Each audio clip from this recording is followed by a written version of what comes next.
तो बच्चों 14 चैप्टर का हमारा आज का टॉपिक है force law for SHM. Simple harmonic motion का फोर्स लॉ आ गया। अब ये फोर्स लॉ है क्या, पहला क्वेश्चन ये आता है। और इस फोर्स लॉ में हमें पढ़ना क्या है और हम समझेंगे किस तरह से, इसको कैसे जानेंगे। आइए समझते हैं क्या है इसमें फोर्स लॉ फॉर एसएचएम यानी क्या है वो बात समझते हैं। चलो सिंपल एक एग्जांपल लेते हैं कि भाई एक हमने स्प्रिंग ले ली और उसके नीचे हमने लगा दिया एक ब्लॉक ऑफ मास m। अब ये अभी ना ही ऊपर जा रहा है ना ही नीचे जा रहा है, तो ये जो पोजीशन होती है इस पोजीशन को हम बोलेंगे इक्विलिब्रियम पोजीशन। इक्विलिब्रियम पोजीशन, कौन सी पोजीशन बोलेंगे? इक्विलिब्रियम। अब हम क्या कर रहे हैं बच्चों,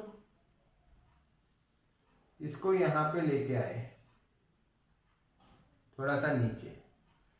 कितना लेके आए? तो भाई जितना भी लेके आए इसको हम एम्पलीट्यूड बोलते हैं, ए एम्पलीट्यूड। तो क्या होगा, यहां पे लाके हमने इसको छोड़ा तो ये ऑसिलेट होगा कि नहीं, क्योंकि स्प्रिंग में इस डायरेक्शन में एक फोर्स जनरेट होता है। This force is equals to minus के एक्स। यस और नो? सही है कि नहीं बताओ, ऐसा पढ़े हैं हम लोग माइनस के एक्स?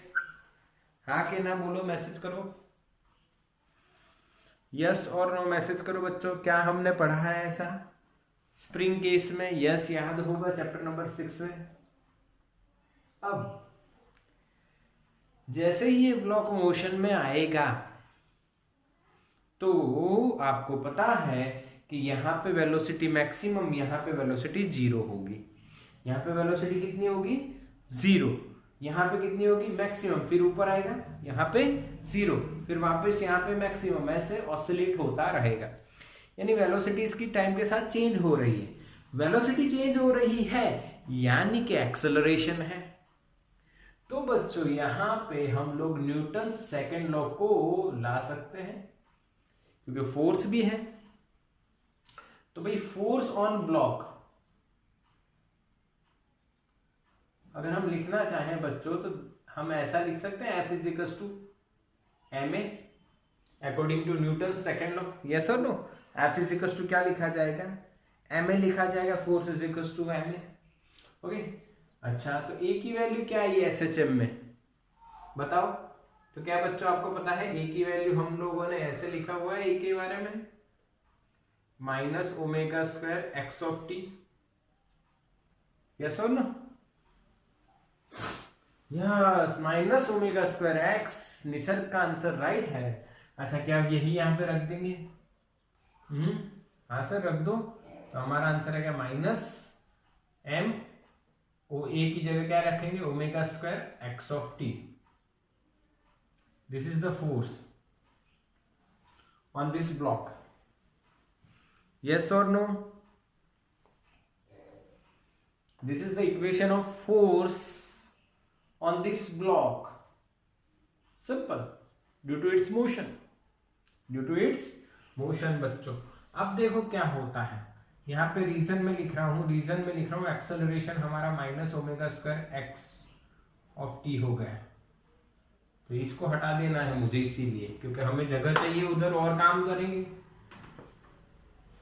समझ में आया? हाँ के ना? यहां पे लिख देते हम लोग according to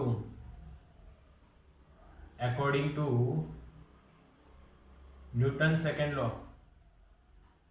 force on block F is equal to ma और a की वैल्यू रखी हमने माइनस ओमेगा स्क्वायर एक्स और ये हमें फाइनली आंसर मिल गया। बट बच्चों आपको पता है क्या स्प्रिंग के अंदर भी फोर्स लगता है? स्प्रिंग फोर्स क्या होगा बच्चों? तो आपको पता है कि F is equal to minus के x. This is equation number 2। Spring में भी फोर्स लग रहा है, जो आपको दिख रहा है F इज इक्वल टू क्या है? माइनस के एक्स। तो मैंने लिखा है, यानी ये इधर जाएगा। देखो अब ये फील करवाता हूं आपको, समझना है। ये ब्लॉक इधर गया तो यहाँ पे इसकी वेलोसिटी 0 है, यहाँ पे मैक्सिमम है।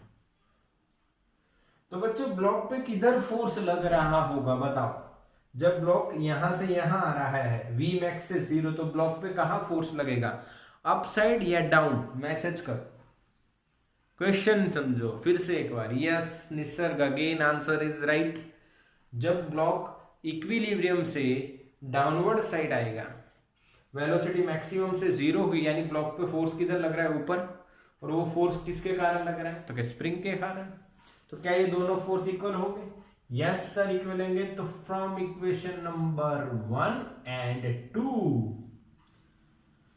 1 और 2 से हम क्या लिख सकते हैं बच्चों, क्या लिखेंगे देखो।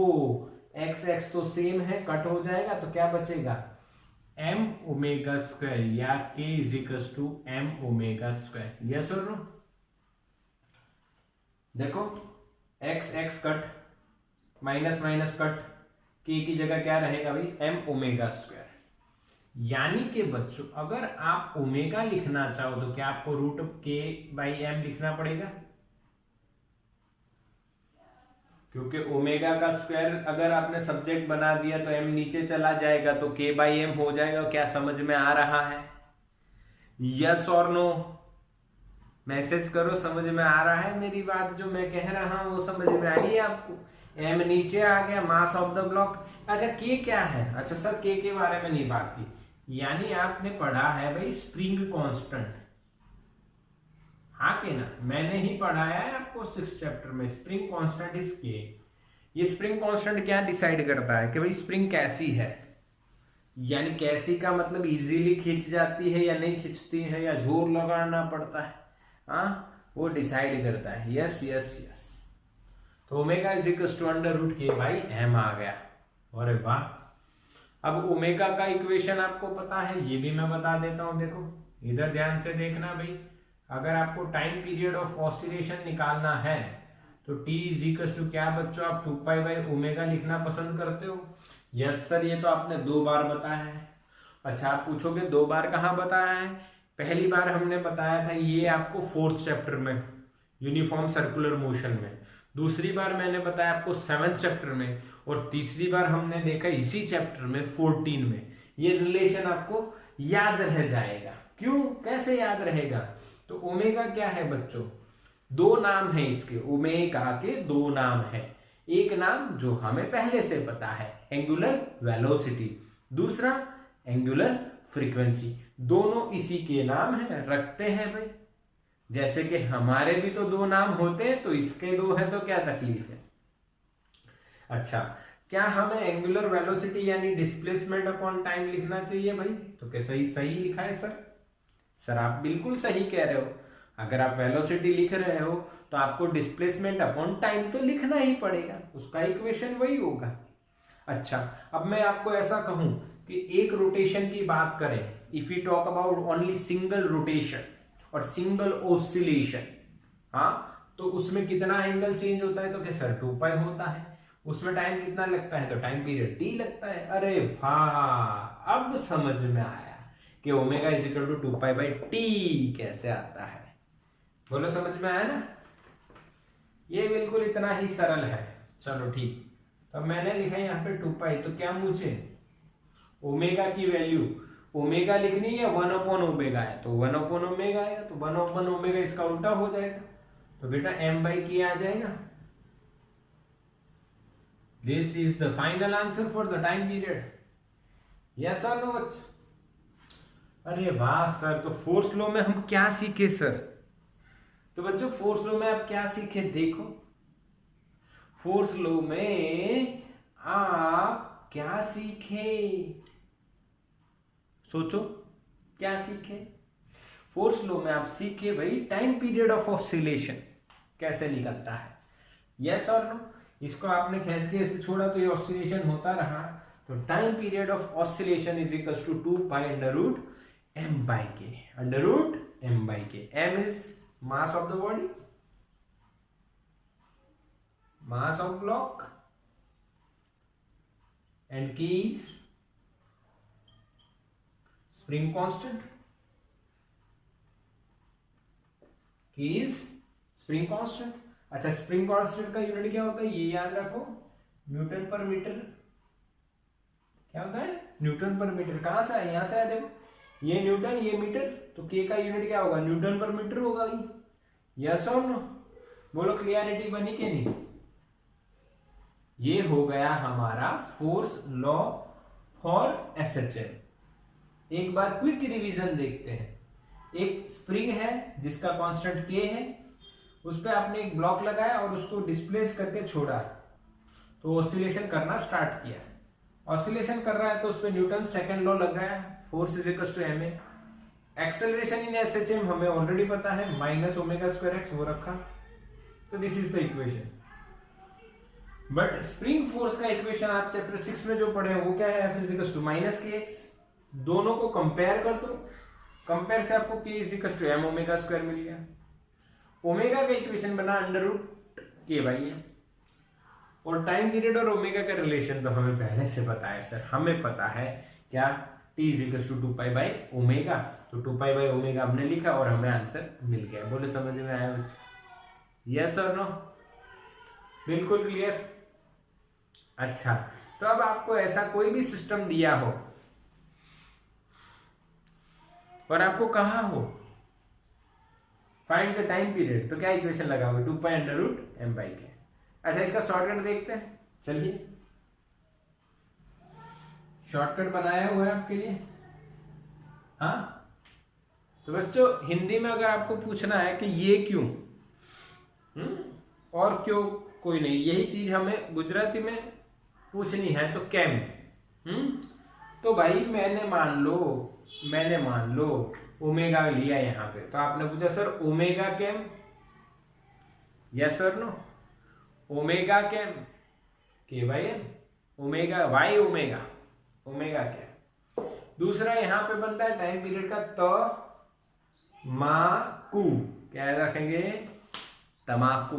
यस, आपको पहले से पता है, चैप्टर 2 में ये देखा था हमने, 2 pi under root l by g, Lalji. और मैंने आपको बताया फिर लालजी भाई क्या खाते हैं भाई, तमाकू।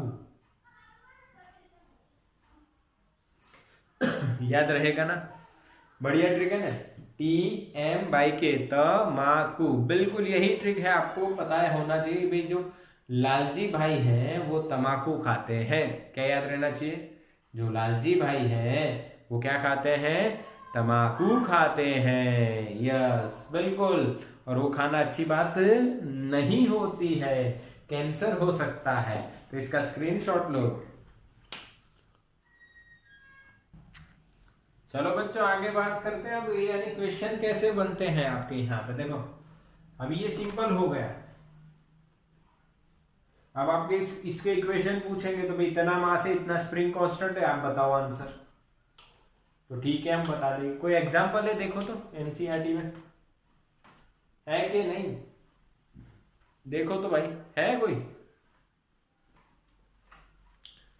एनसीईआरटी है, यस 14.6 है। ओके चलो, तो पहले एग्जांपल देखते हैं, फिर इसके नीट और जेई का लेवल भी कर देते हैं, उसमें थोड़े अलग प्रकार के एग्जांपल आएंगे, तो इसीलिए हम इसका 14.6 आप मुझे बता रहे हो, मैं वो देख लेता हूँ। यस 14.6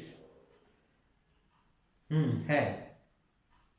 अच्छा, वो एग्जांपल मैं नहीं करवा रहा हूँ सर, क्यों नहीं करवा रहे हो, तो उसका रीजन मैं आपको अभी नहीं बताऊंगा, अभी नहीं बताऊंगा। क्यों, पहले मैं थियरी करवाऊंगा। वो डायग्राम वाला वही है ना 14.6 डायग्राम, अभी पर मैं एक थियरी करवा देता हूँ जिससे आपको क्लियरिटी आ जाएगी कि हाँ हमारे सर हमें सही बता रहे थे। यस, एक थियोरी करवा देता हूँ। क्लियर तो दिख रहा है ना भाई, यस बढ़िया दिख रहा है। ओके, अब यानी इसमें एक थियरी ये बनती है बच्चों, कॉम्बिनेशन ऑफ स्प्रिंग्स, यानी कॉम्बिनेशंस ऑफ स्प्रिंग्स, यानी एक से ज्यादा स्प्रिंग के कॉम्बिनेशन हो तो क्या।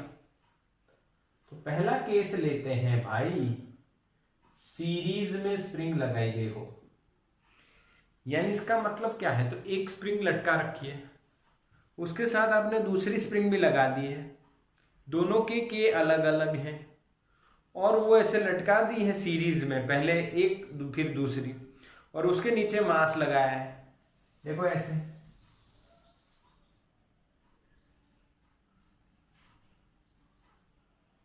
इसका K1, इसका K2, ठीक है, यहां पे मास लगाया और अब ऑसिलेशन करवाने का ट्राई करें तो टाइम पीरियड कितना, ये क्वेश्चन रहता है।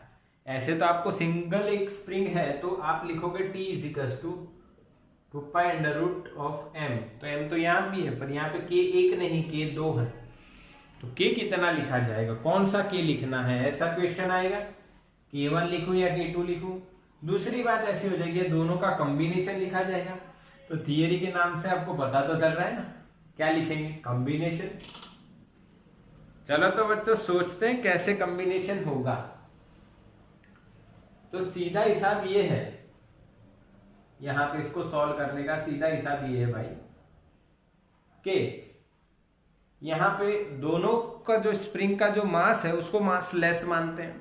अगर स्प्रिंग मास लेस है तो इसमें जो रिस्टोरिंग फोर्स जनरेट होगा वो सेम रिस्टोरिंग इसमें जनरेट होगा, क्योंकि इसके और इसके नीचे, दोनों के नीचे सेम मास हुआ ना, क्योंकि स्प्रिंग कैसी मान रहे हैं हम लोग, मासलेस। बट बच्चों ये इसका K1 है तो इसका जो डिस्प्लेसमेंट होगी वो x1 होगी और इसकी कितनी होगी, x2 होगी। क्यों, क्योंकि उनका K डिफरेंट है। तो यहां पे हम लोग लेंगे total displacement x equals two plus x1 plus x1 plus x2, इसकी x1 और x2, तो टोटल कॉम्बिनेशन जो है स्प्रिंग का उसकी डिस्प्लेसमेंट कितनी होगी, तो क्या x बराबर x1 प्लस x2 सर, बिल्कुल सिंपल। ये क्या है, रिजल्टेंट डिस्प्लेसमेंट, ये क्या है, x1 की 1 की डिस्प्लेसमेंट, ये 2 की x2 है, ठीक है। अब हम लोग क्या करने वाले हैं बच्चों, हम लोग इधर यूज करेंगे, use f is equals to minus kx, इसको k इक्विवेलेंट बोलूं तो k इक्विवेलेंट क्या लिखा जाएगा, sorry not k equivalent, x क्या लिखा जाएगा, f upon minus k equivalent, yes और नो, या माइनस f। इसी तरह से x1 क्या लिखा जाएगा, माइनस f अपॉन k1। इसी तरह से x2 क्या लिखा जाएगा, माइनस f अपॉन k2। क्या बच्चों एग्री हो, क्या बच्चों एग्री हो, इससे इससे और इससे, तीनों से एग्री या नॉट, तीनों से एग्री या नॉट, बताओ जल्दी जल्दी, एग्री यस और नो, यस यस सर, क्योंकि f is equals to minus kx होता है तो x इजिकल टू क्या होगा, f बाई के, पर फोर्स सेम है और x डिफरेंट है तो x1 is equal to f by k1, ऐसे ही लिखेंगे। तो ये सारी वैल्यूज तीनों की तीन इसमें रखते ही हमें क्या इक्वेशन मिलेगा, देखो यहाँ पे माइनस f अपॉन के equivalent, minus f upon k1 minus f upon k2।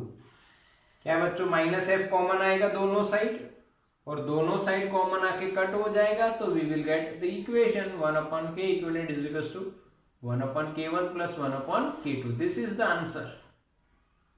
This is the answer number 1. Yes or no बच्चों, आंसर नंबर 1, हाँ, k equivalent is equals to, ये आंसर मिलेगा। अब इसको सॉल्व कैसे करेंगे, तो एलसीएम ले लो, तो यहां पे आएगा k1 k2 upon k1 plus k2। क्या ये पढ़े हो आप लोग, ये पढ़े हो आप लोग, ऐसा इक्वेशन कहीं देखा है, 10th स्टैंडर्ड पास हो ना सर, क्या पूछ रहे हो, मजाक कर रहे हो, पास है तभी तो खास है हाँ, रजिस्टर का कॉम्बिनेशन, हाँ सर पास है तभी तो खास है, यस, याद आ गया बच्चों आपको, रजिस्टर जैसा है ये तो, पर रेजिस्टेंस का ऐसा पैरेलल होता था, यस, मीत का आंसर बिल्कुल बढ़िया है, यस, रेजिस्टेंस जो थे उसमें पैरेलल में ऐसा होता था और यहाँ पे सीरीज में ऐसा हो रहा है, कोई दिक्कत नहीं है, क्यों हुआ ये तो मैंने बताया आपको। अच्छा, अब if K1 is equal to K2 is equal to K, then क्या होगा, तो K equivalent is equal to K/2, ये ऐसा याद रख लेना है। क्यों?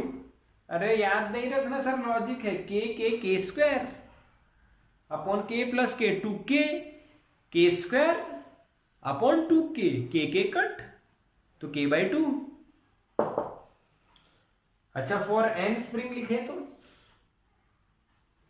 ऐसा, हालांकि हमने अभी तक नहीं देखा क्वेश्चन, पर हो सकता है। तो n स्प्रिंग हो तो भाई n स्प्रिंग हो तो K/n, 2 है तो K/2, 3 होती तो K/3 और n होती तो K/n। और यहाँ पे n का क्या होगा, 1/k equivalent 1/K1 plus 1/K2 plus 1/K3 up to 1/Kn, ऐसे चलेगा। क्या बच्चों याद रहेगा? यस और नो? यस, बिल्कुल बिल्कुल बिल्कुल, बढ़िया काम, एकदम जोरदार, समझ में आया, बढ़िया, मजा आ गई है ना। चलो तो पैरेलल भी देखे, इसका स्क्रीनशॉट लो बच्चों बढ़िया से। चलो फिर पैरेलल भी आपको करवा देते हैं, ठीक है बच्चों। सीरीज का खत्म यहाँ पे। अच्छा, सीरीज में एक और बात मैं आपको बता दूं, ये तो वर्टिकल हुआ, अगर हॉरिजॉन्टल होता तो क्या होगा, कुछ नहीं, सेम ऐसा ही होगा। और क्या आंसर, K1 K2 ये सेम, समझ में आया बच्चों? सेम लॉजिक, ये हॉरिजॉन्टल ये वर्टिकल, आंसर तो यही रहेगा। ठीक, केस 1 हो गया। केस 2 देखेंगे, सीरीज की बजाय क्या होगा बच्चों, पैरेलल। पैरेलल कॉम्बिनेशन में किस तरह से आंसर आएगा, तो अब आप आंसर बता सकते हो। देखो, अगर सीरीज में ऐसा बनता है जो रजिस्टर का पैरेलल है, तो इसका पैरेलल रजिस्टर का क्या होगा, सोचो। हाँ कि ना, शॉर्टकट हो गया सर, इसमें कुछ समझने की जरूरत ही नहीं है। हाँ बच्चों, कुछ भी समझने की जरूरत ही नहीं है। यस, बिल्कुल, केस 2 बिल्कुल सिंपल है। अच्छा, सीरीज नहीं पैरेलल है, एकदम बढ़िया सिंपल। देखो कैसे कि भाई ये एक स्प्रिंग है, ये दूसरी स्प्रिंग है, इन दोनों के नीचे कंबाइंडली एक मास अटैच है। इसका स्प्रिंग कांस्टेंट K1 है, इसका स्प्रिंग कांस्टेंट K2 है, ठीक है। अब यहाँ पे जो फोर्स लगेगा, यहाँ पे जो फोर्स लगेगा वो अलग अलग होगा, इसका F1 और इसका F2 होगा। क्यों अलग अलग फोर्स हुआ इस बार, वो भी मैं आपको बताता हूं। देखो, ये जो डिस्प्लेस हो गए ये सेम होंगे, x, ये मान लो ऐसे ऐसे नहीं हो रहा है, ये ऐसे ऑसिलेशन ऐसे हो रहा है, तो इसका मतलब ये अगर x डिस्प्लेस हुई तो ये भी x ही डिस्प्लेस होगी, तो यहाँ पे डिस्प्लेसमेंट सेम है। पैरेलल का एक और एग्जांपल बताता हूं। देखो, अगर ऐसा कनेक्शन है,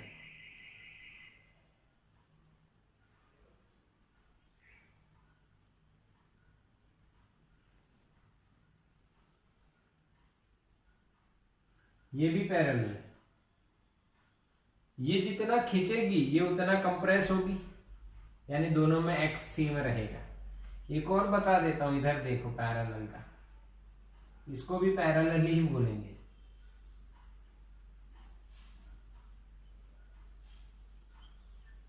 जो हमारा सम है 14.6, कौन सा सम है ये, 14.6। इसका K1 मान लो स्प्रिंग कांस्टेंट, इसका K2 मान लो, इसका K1 मान लो, इसका K2 मान लो। ये सारे कौन से कॉम्बिनेशन है बच्चों, पैरेलल। क्या है ये सारे, पैरेलल है, और पैरेलल में डिस्प्लेसमेंट क्या रहती है, सेम रहती है सर। यस सर, सही बोल रहे हो, सेम रहती है। चलो तो डिस्प्लेसमेंट सेम है, तो टोटल फोर्स की बात कर लो। टोटल फोर्स कितना होगा, मान लो ये टोटल फोर्स F लगा रहा है, तो उसके अनुसार यहाँ पे F1 है और यहाँ पे F2 है, तो F बराबर F1 प्लस F2। यस और नो, मान लो ये ब्लॉक के नीचे यहाँ पे फोर्स F लग रहा है, तो इसमें F1 और इसमें F2, तो F is equal to F1 plus F2। Yes, but we know that you know that, क्या नो करते हैं हम लोग, F is equal to minus k equivalent into x, F1 is equal to minus K1 into x, F2 is equal to minus K2 into x. Yes और no? देखो उसमें x अलग था, इसमें F फोर्स अलग है, ये यहाँ पे रख देना है तो हमें आंसर मिल जाएगा minus k equivalent into x, इसकी जगह रखा हमने, इज इक्वल टू F1 की जगह क्या रखेंगे, minus K1 into x minus K2 into x, minus common, x common आके कट हो जाएगा तो के इक्विवेलेंट बच्चों क्या आ गया, K1 प्लस K2। यस और नो? अरे एकदम इजी। अरे समझ में आया कि नहीं बताओ, मैसेज करो, मैसेज करो, यस और नो? सिंपल है। अब इसमें एक कंडीशन लगा देते हैं, if K1 is equal to K2 is equal to K हो, देन बताओ के इक्विवेलेंट क्या होगा, बताओ बच्चों के इक्विवेलेंट क्या होगा। अगर इसके के दोनों सेम है तो क्या होगा, यस राइट आंसर 2K। और n होते तो, फॉर n स्प्रिंग्स, अगर n है स्प्रिंग्स तो क्या होगा, k equivalent is equal to n into k. This is the answer. खत्म, ये सबको आ गया। अच्छा तो अब इसमें लॉजिक क्या याद रखेंगे, तो भाई कॉम्बिनेशन ऑफ स्प्रिंग्स, यानी हाँ स्प्रिंग यानी भाई रजिस्टर का उल्टा। यस और नो? क्या याद रखना है, स्प्रिंग यानी रजिस्टर का उल्टा होता है, जो उसमें सीरीज में होता है ये इसमें पैरेलल में होता है। समझ में आया, यहाँ पे सीरीज में और यहाँ पे पैरेलल में, जो उसमें सीरीज में होता है वो यहाँ पे पैरेलल में होगा, और जो उसमें पैरेलल में होता है वो यहाँ पे सीरीज में होगा। क्या हाँ के ना बच्चों, समझ में आया? यस और नो? अरे बिल्कुल क्लियर। हाँ हमारा काम तो खत्म हो गया, बिल्कुल बढ़िया सर, इतना ही याद रखना। अरे खुद कुछ भी मत याद रखो।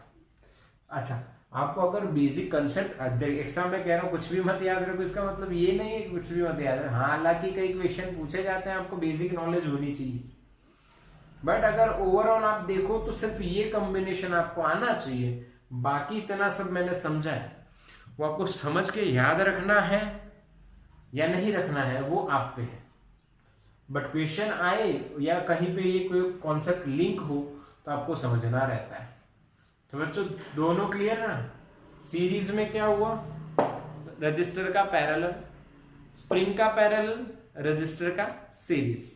समझ में आया? तो स्क्रीनशॉट ले लो बच्चों फटाफट। तो बच्चों दोनों कॉन्सेप्ट आपके बढ़िया हो गए। अब कुछ सम्स देख लेते हैं इसके, जिससे आपको फील आ जाए कि भाई जी नीट में अगर क्वेश्चन आ गए इस तरह के तो किस तरह से आपको आंसर देना है। क्या इतना लंबा करना पड़ेगा? नहीं सर, तो आपने इतनी देर से क्या बताया? तो बच्चों वही बताए जो आपको जल्दी से सॉल्व हो जाए। बिल्कुल सिंपल तरीका, सरल तरीका। 14.6 एग्जाम्पल, इसकी बात कर लेते हैं। एग्जाम्पल नंबर 14.6 देखो ये क्या सिखाता है हमें, बताओ ये सीरीज या पैरेलल?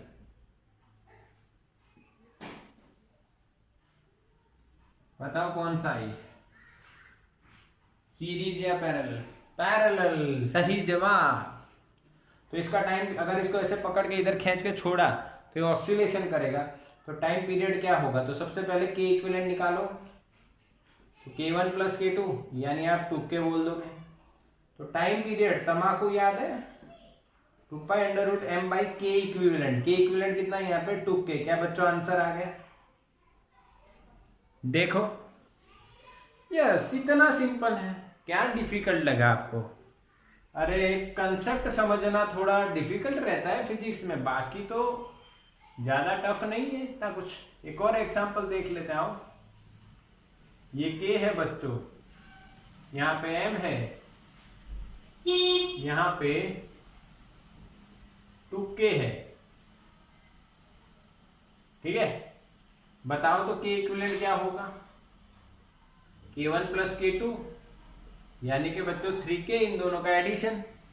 यस, तो टाइम पीरियड क्या निकालोगे आप? A = 2π√m/3K। This is the answer. Simple simple बातें चल रही भाई। एक और एग्जांपल लेते हैं भाई। अगर ऐसा होता तो क्या? सर ये भी ऐसा भी हो सकता है। हाँ, क्यों नहीं हो सकता है? बताओ, ये सीरीज या पैरेलल? ये सीरीज या पैरेलल? तो आप कहोगे सर ये तो सीरीज है। अरे सीरीज है तो के इक्विवेलेंट क्या होगा? K/2 direct. K/2 कैसे डायरेक्ट किया सर? अरे K1 K2 upon K1 plus K2 K²/2K we will get K/2। Same है ना, इसलिए सेम है, इसलिए तो हमें टाइम पीरियड क्या मिलेगा? 2π√m/K। K की जगह क्या लिखना है? K/2। तो दिस इज अवर आंसर। क्या बच्चों समझ आ रहे हैं? क्या बच्चों आ रहे हैं कि नहीं? बोलो, ये भी आ गया, ये भी आ गया, ये भी आ गया। हाँ, एक और एग्जांपल कर लेते हैं। ये K है और यहां पे 2K है, नीचे लगा दिया m मास। तो K इक्विवेलेंट आपको निकालना है। तो आप क्या करोगे? सेम तो नहीं है, तो 1/K equivalent is equal to 1/K plus 1/2K। ये भी कर सकते हो, पर इससे बढ़िया क्या रहेगा? प्रोडक्ट अपॉन एडिशन करो, वो बढ़िया रहेगा। K equivalent is equal to product upon addition. Product क्या होगा? 2K², एडिशन क्या होगा? 3K। आंसर आएगा 2K/3। यस और नो? आंसर क्या आएगा? 2K/3 आएगा। तो टाइम पीरियड क्या लिखोगे? 2π√m/K equivalent. K इक्विवेलेंट अपना क्या आया? 2K/3। तो ऊपर 3 मल्टीप्लाई, नीचे 2 से डिवाइड। क्या बच्चों सही है? 3m/2K। बोला आया कि नहीं आया? बिल्कुल सिंपल है। कॉम्बिनेशन देख लिया और हमने क्या क्लियर किया? Force law for SHM। ठीक है, इसका स्क्रीनशॉट लो।